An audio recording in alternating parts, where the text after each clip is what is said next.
has? Yeah, he was on vacation the last couple of weeks, yeah. Okay, this morning we want to interview Donna Forward. Donna's husband, Chauncey, was a docent here at the Palm Springs Air Museum, and he was a Marine Corsair pilot during World War II, and he served in China and in Korea, and he passed away April the 21st, 1998. So Donna is going to tell us a lot about Chauncey, and so nice to have you here, Donna. Well, what would you want to know? Okay, first of all, when and where was Chauncey born? He was born March the 12th, 1924 in Urbana, Ohio. And where is Urbana, Ohio? It's about 42 mile southwest of Columbus, Ohio. Uh-huh. And I think you had mentioned that his father and his uncle had been in World War I? Well, I don't know about his uncle, but I know his father was at not on active duty, but he had been. Okay, and Chauncey was, they all were Chaunceys, and they all had numbers behind their names, as I read. All the Chaunceys had numbers behind their names. That's right. And Chauncey was what? The fifth. Chauncey was the fifth. And who was the first? Oh, gee. Must have been, what would that have been? His A long time great-great-grandfather? Would his great-great, that Chauncey have been born in the United States, or did they come from elsewhere? England, I believe. England. Chauncey sounds like an England. It is. Yeah. And so, and there is a Chauncey the Sixth, as I understand. Yes. Okay. We call him Blair. Oh. That's the middle name. Oh, okay. So were they all? Was it all their middle names the same? All the Chaunceys? They were all the same. Chauncey Blair. Chauncey.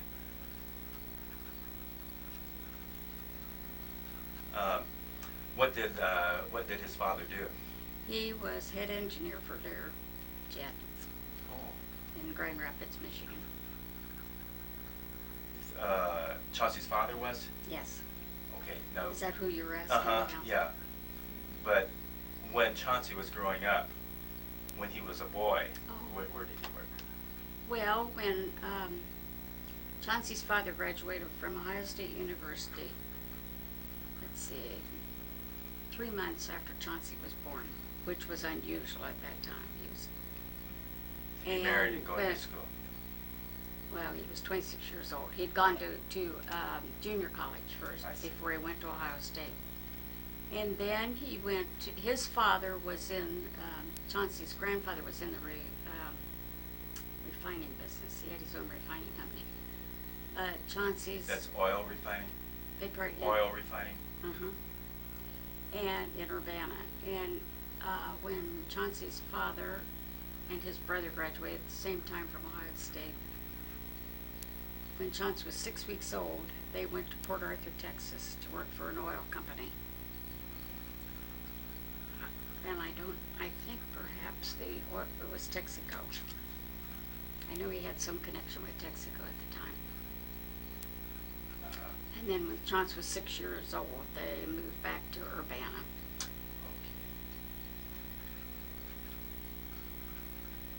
And did his dad stay in the oil refinery business? Well, he went, during the Depression, he was in several occupations, of course. And then right before World War II, he worked for Standard Oil Company in New Jersey. Okay, so did they move to New Jersey? No. Oh, but the family stayed in Urbana. Oh, okay. They had a home there, so they just... Now, did Chauncey have any brothers and sisters? Yes, he had a brother. And one sister. So, did Chauncey remember much about living in Texas? Or was he too little then? Did he, I think you said that he liked sports, so did he Oh, play a lot of yes. sports in high school and Yes, stuff? he was on the football team, and he was also in the marching band. He played drums. Oh. So halftime he'd march and he'd Well, play sometimes. sometimes. Usually not when he was playing in the Now, did you meet? Did you know him then? Okay. I didn't meet Chauncey till after World War II, when he was at Ohio State University. Oh, okay. We'll get to that then. So, did he have an interest in flying, like when he was a kid, a young man? Yeah. And stuff? Oh, yes. Do you know how he got interested in it? Well, his father and uncle were always interested in it, and they had a Jenny propeller that we still have. Oh. And I remember Chauncey saying, and friends of his remarked at Chauncey's military gravesite service that they remembered his father and uncle attaching it to their car, and a bunch of kids piled in the car and they whirled down the street. He had a very happy childhood, very loving family.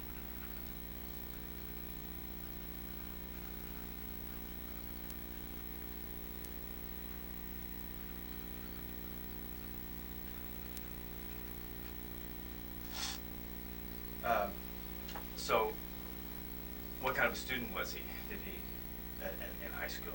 I mean, was he a good student as well as being a good athlete, or did he like school? I think, oh yes, he liked school. And I think he was an average student.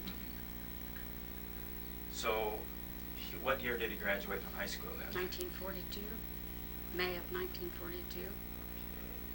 Did he ever say what he was doing on December 7th, 1941, and for that matter, do you recall what you were doing on December 7th, 1941? Well, the only thing I recall, I don't know what he was doing. Of course, he was a senior in high school.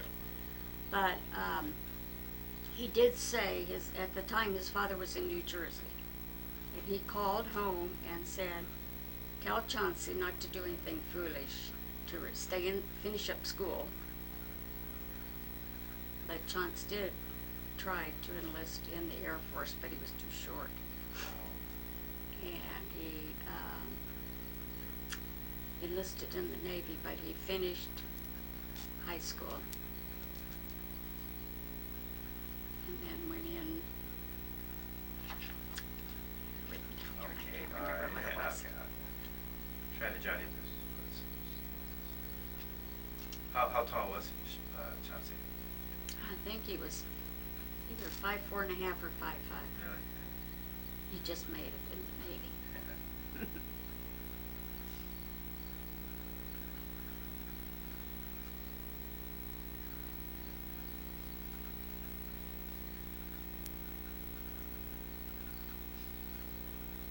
Okay, so he goes into the Navy, still with the idea of being a pilot? Yes. Okay. And so do you know where he went to basic training and things like that?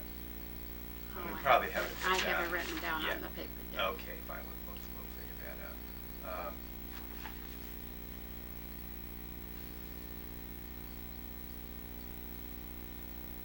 He ended Well, up, yeah, go ahead. No. Excuse me.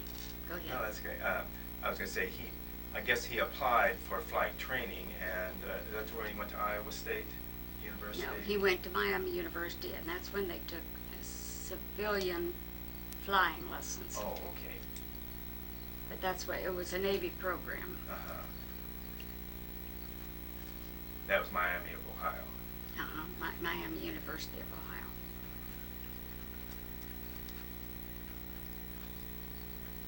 Okay. So he went through that. And then he went to Iowa. They went to Iowa State.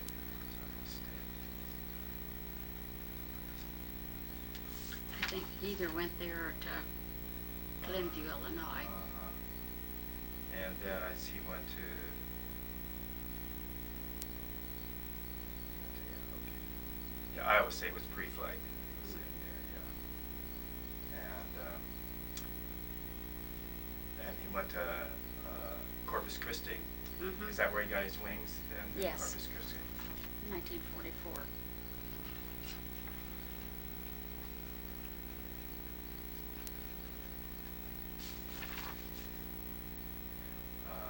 And then in the Beacon, I think it relates Right. what happened from there. Yeah.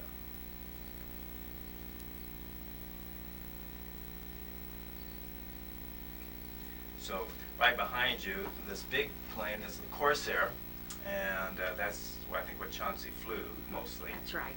And I think that, well, tell me what he told you about the Corsair, whether he liked flying. Oh, or- yeah, that was his favorite plane. Yeah. There was none better. but now, but by this time he's into the Marine Corps. Is he not? Was he not a Marine pilot? Yes, well, when he graduated from Corpus Christi, they could put in for the Marine Corps. And they selected so many of the Navy pilots for the Marine Corps, and he was one of them selected. Okay, and do you know why he wanted to go into the Marine Corps? I have no idea. But anyway, that's the plane there, and it has a unique gull wings, and it's a pretty famous airplane. Now this has a Navy insignia, but he was a Marine Corps pilot, but the planes look pretty much the same. I think they were painted pretty much the same. Chauncey always said the Marines were the better half of the Navy. Naturally. Did he ever fly off of an aircraft carrier? No. Okay. And so he went overseas in 1944, yeah. And eventually went to Okinawa. Yes. Okay. Do you remember any place? Is that where the first place that he went? Do you recall, or did he go anywhere else along the way? As far as I know. Yeah.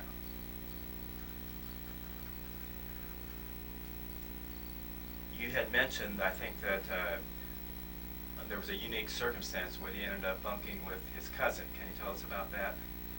Well, there happened to be a typhoon wherever his cousin was an Air Force bombardier, B-17, and wherever his cousin was stationed there, I think they were probably waiting to attack Japan.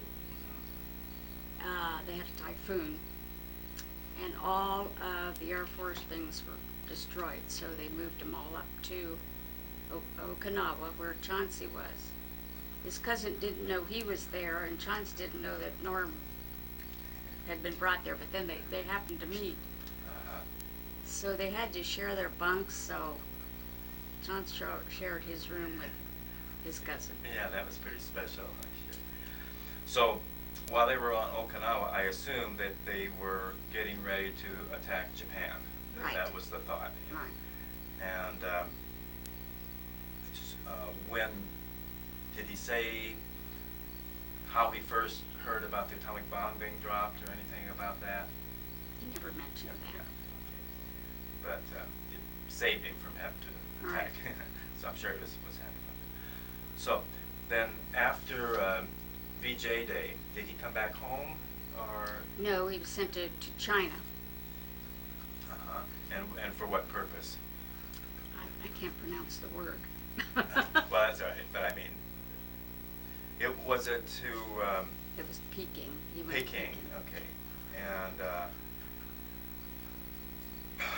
was it to kind of help the nationalists in their struggle against the communists? That's right. And he flew the Corsair there too? Yes. And what was he like training the Chinese pilots or tell them about it? Do you recall? I really don't know what they did. Yeah.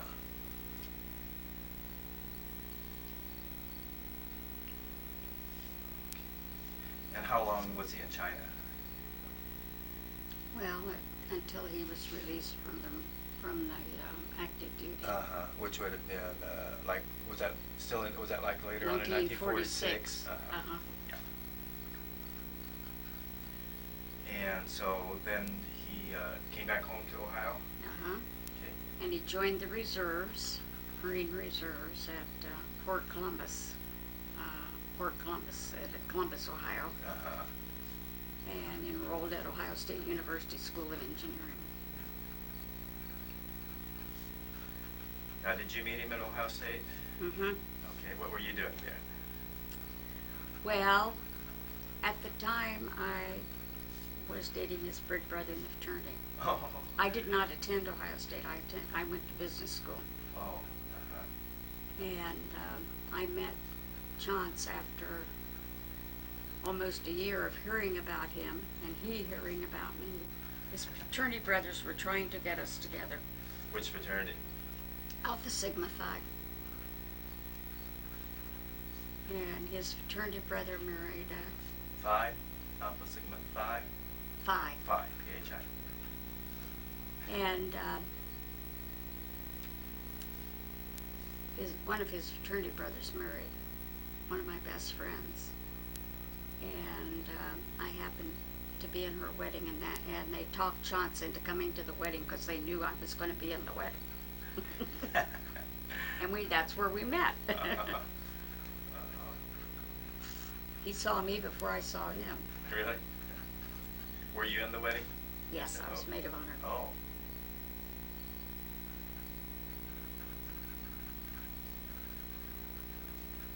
What color dress were you wearing?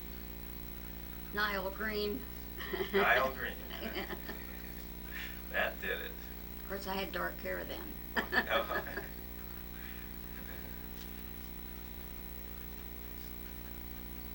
So what did you think of him? Beg pardon? What did you think of him when you first met him? Well, when he first saw me, he asked his fraternity brother when I was coming down the aisle who I was. And Tom said to him, "That's the girl we've been wanting you to meet for almost a year." And he said, "Oh?" And he said, in his mind, he thought, "I'm going to marry her." He said it was love at first sight. So when, you know how the fraternity boys were when they would go through the receiving line, they had to kiss all the girls. Oh. Well, really at the time he thought I was still dating his big brother in the fraternity who had graduated the year before. Oh, okay. Well, okay. But anyway. Big brother, not his real brother. No, his fraternity Oh, big okay, brother. okay, yeah, okay. And so he said, "Oh, you're Jim's girl, aren't you?" And I said, "No, not anymore." And at that, he'd give me a kiss. And I think probably it was love at first sight for both of us.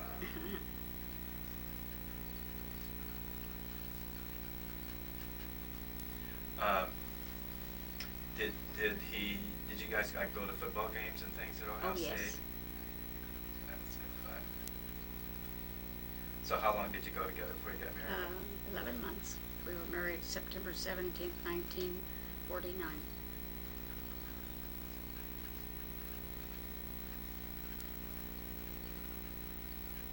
Okay. Was he still in? You were in business school? Did you say at the time? Yeah, he was in school. And he was in school. Uh-huh.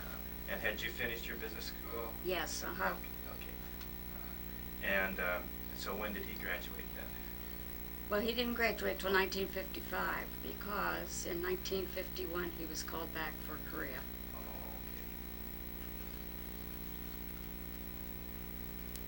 okay. What were your thoughts about that at the time? Well, I was a little upset because we just had a new baby. Oh. But he was stationed in Port Columbus for, let's see, from August until January. And then we moved to Cherry Point, North Carolina. Yeah. Marine Station. Yeah, I was at Camp Lejeune, so that was right next to it. I was a dentist in the Navy there for the Marines. And we're there until the 1st of May of 52. And then we drove to El Toro, California, and he left for Korea.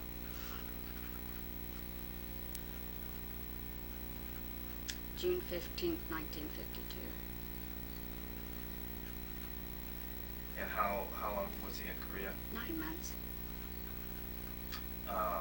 Was he flying the Corsair over there as well? No, he was a photo reconnaissance pilot. He flew the Banshee. That's what, when he went to Cherry Point. Oh, he That's what they trained him. Trained him for Uh-huh. that. What do you remember? What base that he was flying out of in Korea? No, gee. Well, that's all right. He had told me, but I don't Yeah, recall what it okay. was. Did he? Was there anything that strikes you as things that he told you about what it was like over there, or anything in Korea? Well, you had to hold on to everything. It was the little boys that cleaned your little Oh. hut would take. I remember I asked him, what do you like to have for Christmas? And he said, I'd like some wool pajamas. So his aunt from Michigan City, Indiana, from Marshall Field, she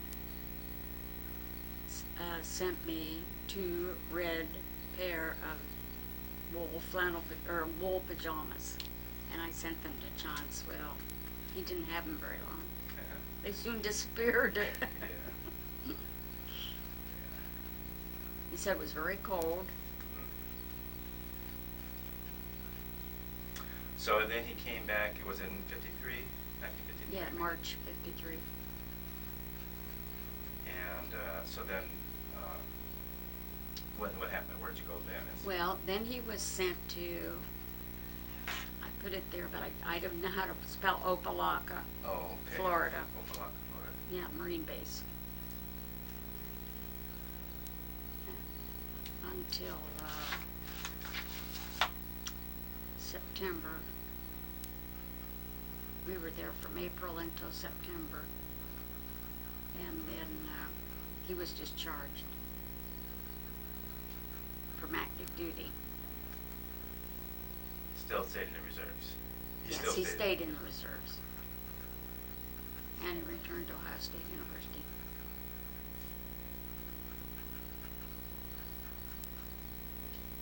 So he graduated in 1955. So then, did you start working then, or what?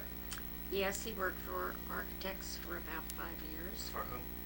He worked for other architects for about 5 years. Oh, okay.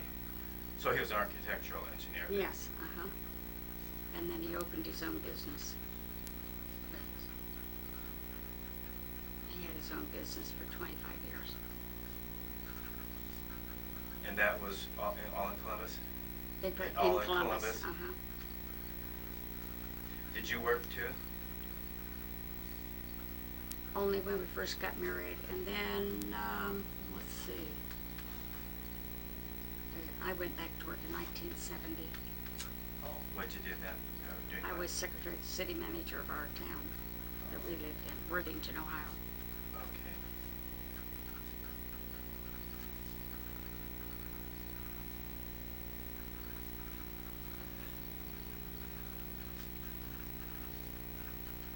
And how many years did you do that? Started 17. Oh, is that right? I was Wow. going to work 7 years till all our kids were through college. Yeah. But I liked it, and so I just That was interesting. kept working. So how many children did you have then? 3. Okay, and we got We have 2 CB, living. and what was Suzanne, SU? ZANNE, and Linda was our oldest daughter. And she died at the age of 37.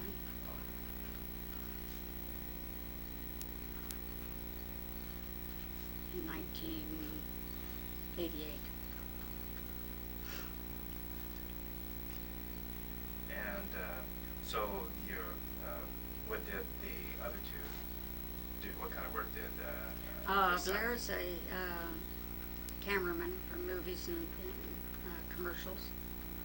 And Suzanne's always been in mortgage lending. And you have any grandchildren? 2 granddaughters. So Blair lives in L.A.? Well, he did, but he lives in Tucson, Arizona now. Oh, okay. And where does your daughter live? In Palm Springs. Oh, that's nice. Yeah. So are your grandchildren here?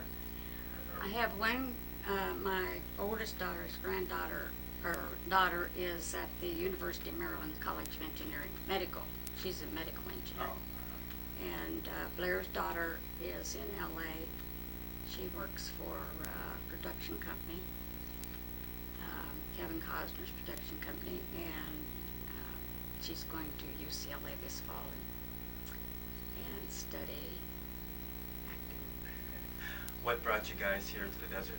Beg pardon? What brought you to the desert? Chauncey's health. Oh, really? He had emphysema really bad.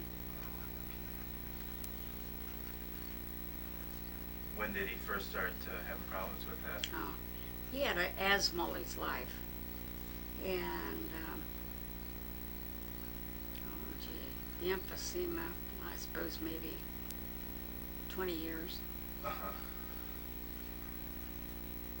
So the doctors thought it'd be better for him to be here, and was it? It was.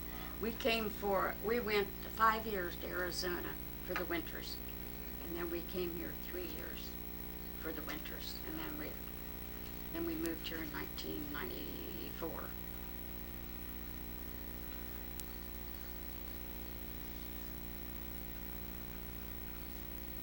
The humidity was bad for it. It would have been bad this year. Oh, yeah. No, I know what the humidity is like in the Midwest.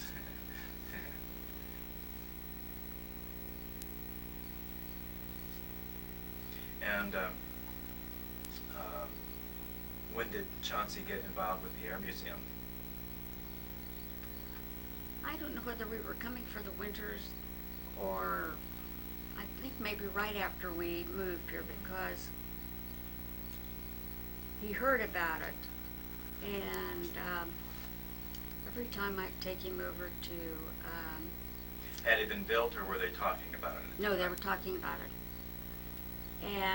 And he knew it was on Indian Canyon, and every time I'd take him out to Sturgio's building for his breathing exercises, we'd try to find it. So finally one day we found it. It was kind of Yeah, I've heard people say that was you hard couldn't to find it very well. There wasn't sign was out there. So he said, stop there. He couldn't drive because of his eyes were bad. So he said, let's stop there. He says, do you care if I run in? And I said, no, go ahead.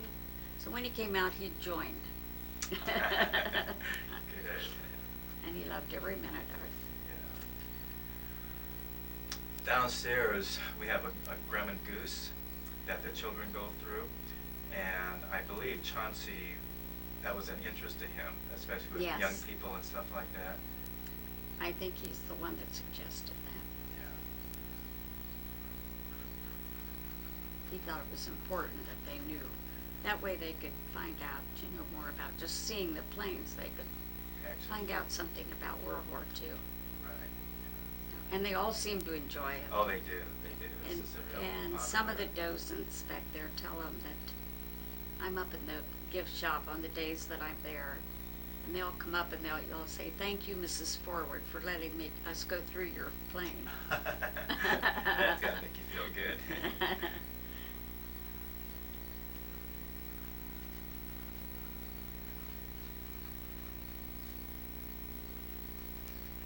Johns would be very humbled by the idea that they did that.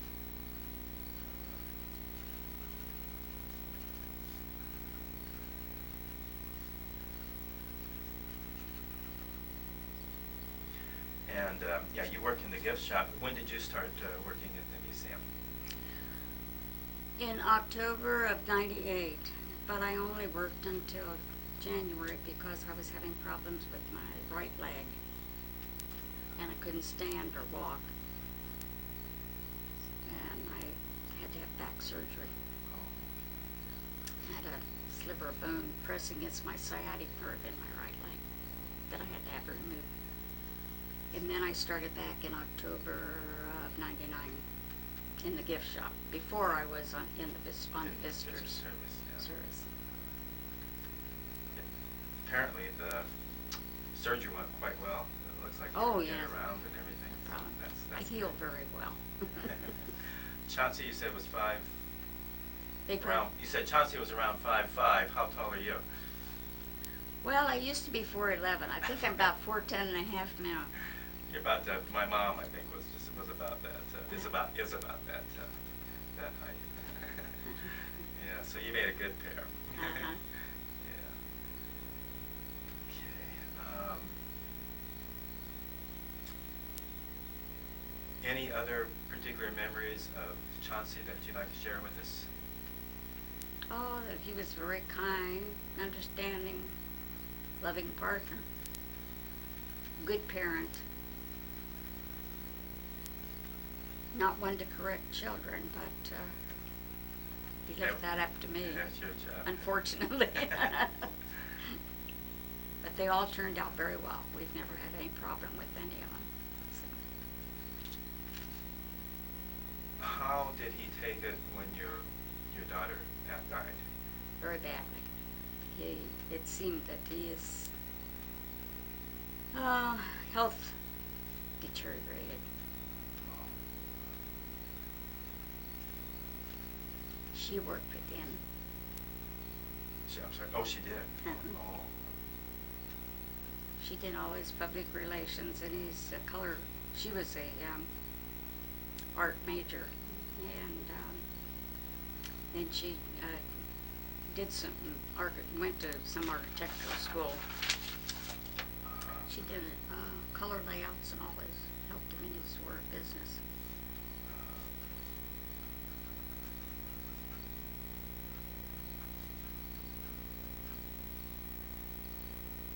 Did he still enjoy sports and stuff? Did he? Oh, did yes. he watch? What was his? Was football his favorite? Football was his favorite. Well, did he still follow Ohio State, their football teams? Or Oh, did he- yes. But we always went to the games until he wasn't able to walk very far. So Yeah. Did you ever come to any of the Rose Bowl games when they No. played in the Rose Bowl?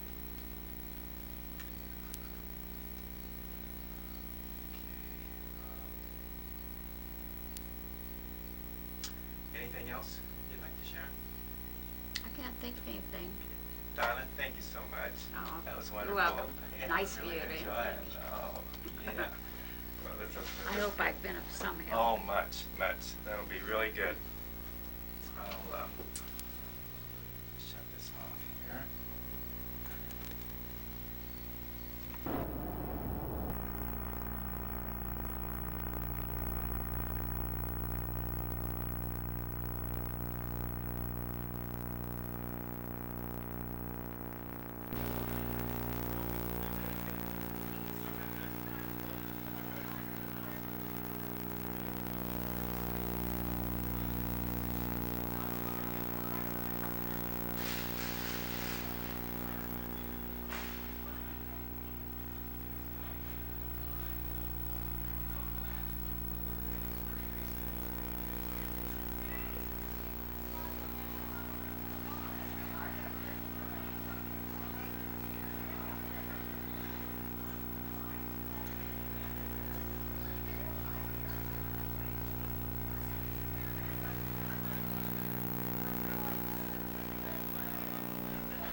Join the pledge of allegiance, please.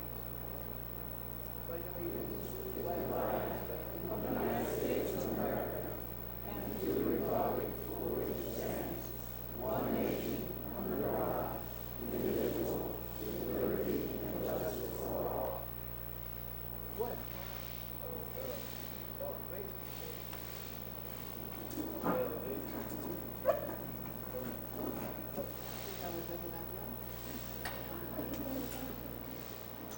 Ma'am. Thank you.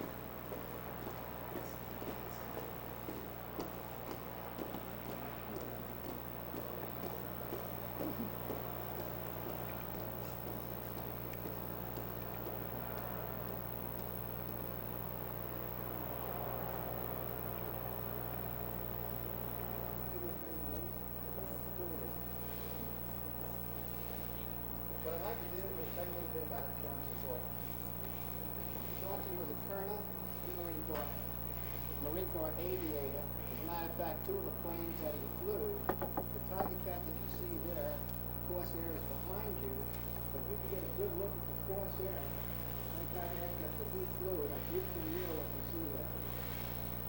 Back up. Back up.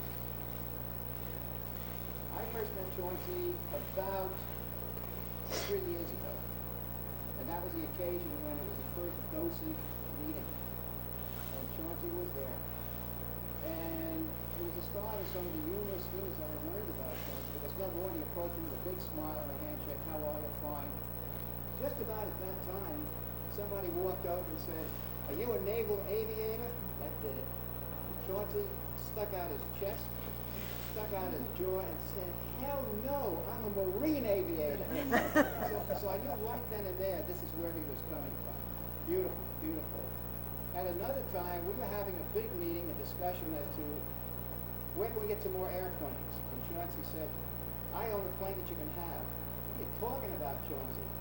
He said, well, I've got a Corsair. Fine. How do we get it? It's up to you. Where is it? Bottom of Chesapeake Bay. What are you talking about? Well, it seems that he had a ditch, he was rescued, and they had a big party for Chauncey. Big party. That night they presented him with papers proving that he owned the plane. Only thing we had to do was go and get it. But in addition to that, we still doubted to this day the authenticity of the papers. Chauncey, when he first joined us, was not feeling too good. And the beauty of the guy is that even when he was not feeling too good, he still served here in the Navy hangar. He was here frequently. He was here more often than a lot of us, probably myself included. Always had a smile on his face, worked beautifully with the kids. His one concern was there was not enough here for the kids. B-17, that's fine. But he wanted something else. He wanted something else, and what he wanted was this Roman Goose to be turned into an educational theater for kids. Well, all I can say is, Chauncey, it took about 2 years, but your dream has come true.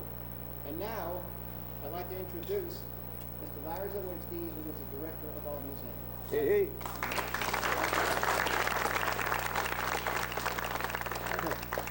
Good morning. Unlike the soft-spoken Ed Rickshaker here, I have a voice that does project because I've been known as a loudmouth, which everyone prefers.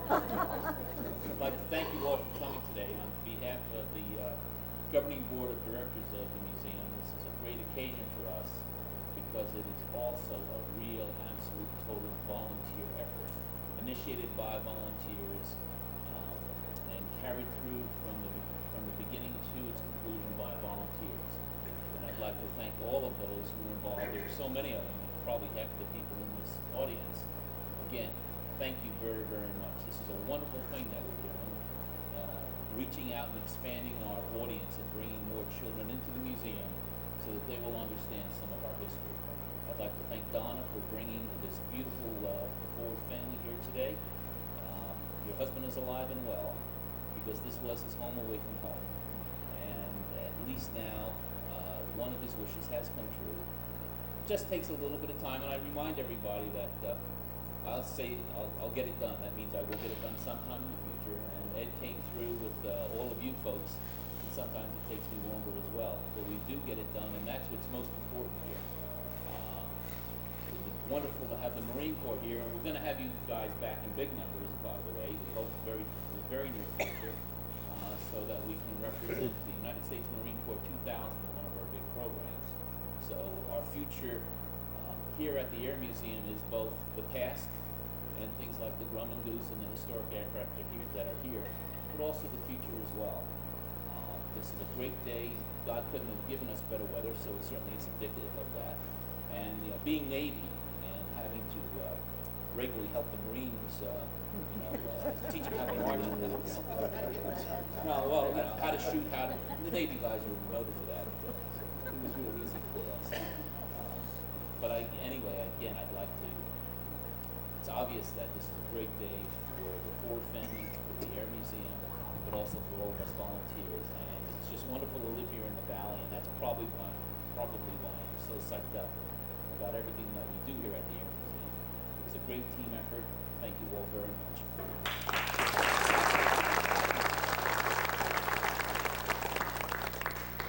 Thank you, Larry. And now I'd like to introduce our president of the Victory Squad, also known as our fearless leader, Hefe, and a few other things, but he doesn't do them. Good night, Good folks. luck. See you later. Thank you, Ed. I have 47 pages of stuff here. We'll skip most of it. I'm delighted to be here, and I first met Chauncey Forward about 2 years ago, shortly after the museum opened. And I told him that I have always had the greatest respect in the world for the Marine Corps. And he said, "Why weren't you in the Marine Corps?" I said, "Well, I'll tell you about that." And when I told him about that, I thought he'd never stop laughing. What happened was, in 1942, shortly after Pearl Harbor, I went down to the Marine Corps recruiting office in St. Paul, Minnesota, which was in the old post office building, a real wreck of a building. But inside the recruiting office, and they had the sergeant who was in charge there, who had hash marks down to his wrist, I think. And he said, "Good morning, son." And I said, "Good morning, sir." And he said, "How can we help you?" And I said, "I'm here to join the Marines. I had just come from a John Wayne movie." And he said, "Fine." He got out a bunch of papers and started shoving papers for me to fill out. I said, "Sergeant, I think I can save you some time if I tell you a little problem I have." He said, "What's that?" And I said, "I'm myopic. I'm nearsighted. And I understand you Marines are pretty particular about eyesight." He said, and I said, "I think we should take the eye test before we go on with this." He said, "Fine, good enough, follow me." And he took me to a long hallway, and he walked down to the end of the hallway. He said, "You stay at the other end," which I did.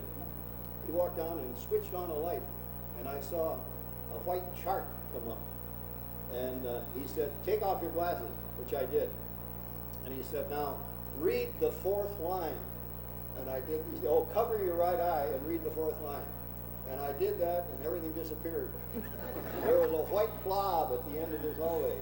And I said, "I can't quite make it out," but I was trying to remember, where is the X and where is the C and where is the N? If I can get it right, I'm in. But I was standing there, I can't quite make it out. He said, "Read the third line." "Okay." "Oh yeah, the third line." Well, all I could see was a white blob. There was nothing else there. So he said, "Walk up until you can read the third line." So, okay. I began walking up and getting tougher and tougher. I got about to where he was, and he tapped me on the shoulder and he said, "Try the Navy, son." Well, I tried the Navy. I went to the Navy guy, and he wasn't even as polite as the Marine. And when he finished, he said, "Try the Army. They'll take anything. If you're warm, you're in." Which I did. And I got into the Army and served my time as, are you ready for this? You know, a guy that's nearsighted. I served as an air traffic controller. I mean, if you can't see very well, you're great in the control tower, right? Well, so much for that. What was I going to say here? That's why you get into the Corps. Yeah, I was talking about Chauncey, and Chauncey often laughed about that story. He said, "Well, you can be good for other things as well." So, to guys like me, a man like Chauncey Forward, who flew for the Marine Corps, are the heroes of our time. And I mean that. Every time they got in an airplane, they laid their life on the line. So I think he's a real hero, and he's up there with the angels right now. And I mentioned angels, I'm reminded of the last act in Shakespeare's Hamlet, when Horatio looks down at his fallen friend and he says, "Good night, sweet prince. May flights of angels guide thee to thy rest." And that's where he is right now. God bless him, and he's still there.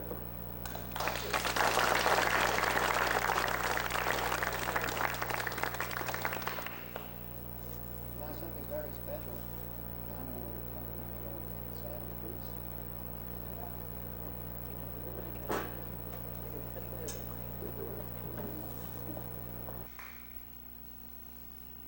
Now, as importantly, can I give this to you before I stab myself?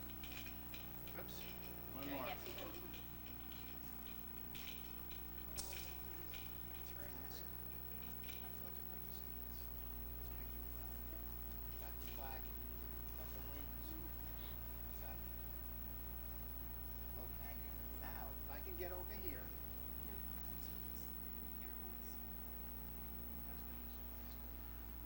Hold my hand together. Are we ready? Crank it open. Okay. Is she checked out in that way then? Yes.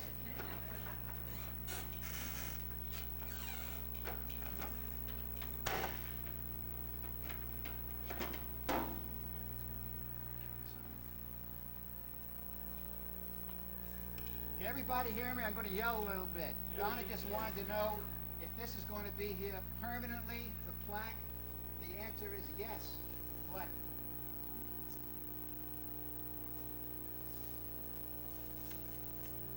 For you.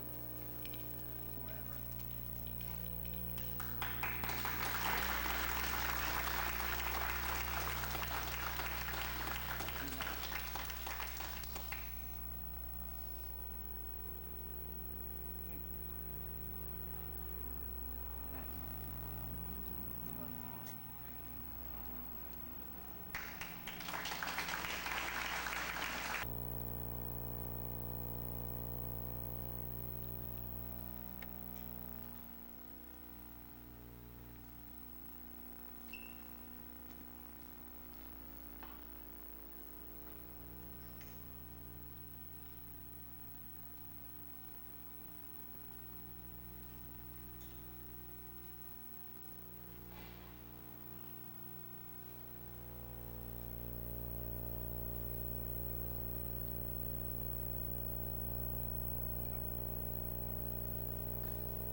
All right, let's hear it for the Marine Corps.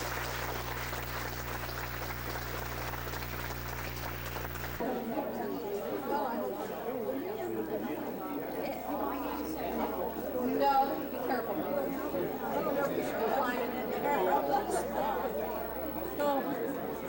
Oh, what a beautiful smile.